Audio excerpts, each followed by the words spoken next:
CoRequisite had rolled out with the developmental redesign on one of the developmental math courses we had. So we have two developmental math courses, one for their pathway. It's one for the non-STEM pathway and one for the STEM pathway. The STEM pathway had a CoReq that was kind of almost used as a study hall. So the students would have their regular class and then they'd go into that CoReq afterwards and maybe do homework or remediation or whatever they needed to do. Students were going in, they were not necessarily getting guided help on remediation of what skills they needed. It was more like, okay, get your homework out, let's work on your homework. And so when I became chair that fall, we already had it in place for a year, but we started to roll it out on some of the other courses as well.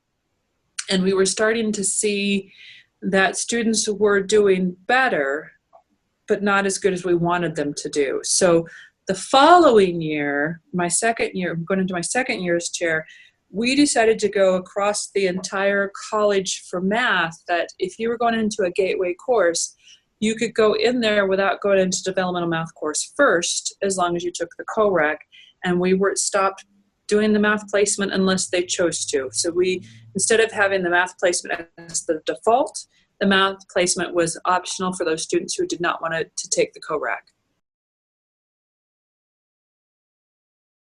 The fall of 16, which was when we stopped doing placement and we just started placing everyone into their CoReq, again, the courses were, the CoReq was after class, and there was a lot of pushback from faculty and instructors about the students not being ready. And those students who were now allowed into the classes were slowing down the classes. And so we had a meeting with the department. I had a meeting with all the department, the math department. And I said, okay, we are here. We're doing this. What could make it better?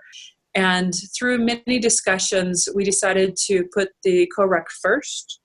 And so that spring of 17, we had the CoReq before the majority of the classes instead of after.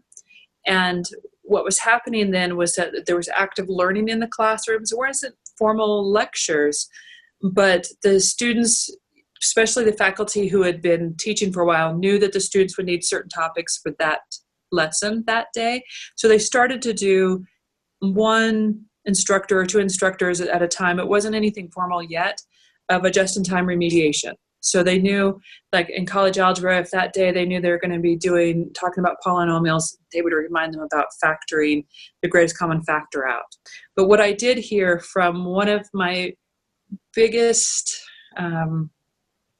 naysayers about the CoReq in the fall, this particular faculty member had came to me and was so upset because they were so behind and didn't know how they were going to get caught up by the time they had the final. It just was really hating it. When we put that CoReq before class, that same faculty member comes to me about week 3 or 4 and says, I had the best day ever. And I said, oh yeah, why? And he said, those students who would have been the students who would not have been doing anything but holding the class back became the leaders, because they had that just-in-time remediation and that CoReq before class.